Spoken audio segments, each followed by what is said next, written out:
Now that we've completed the plane, we make the diorama. The diorama, this is a vac-form by a company called Amara. It actually comes a vac-form like this, and I painted it to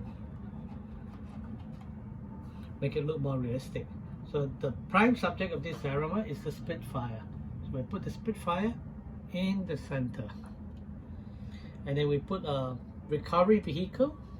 So they decide to do just a standby, and this is your recovery vehicle parked over here.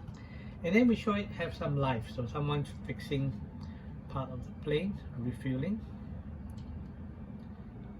Then you have the motorcyclist guarding this. This is from the RAF Recovery set.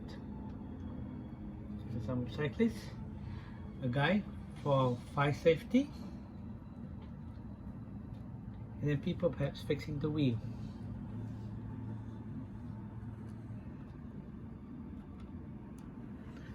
So basically this is your diorama. So this tells the story of what you have just done, and it gives it a life.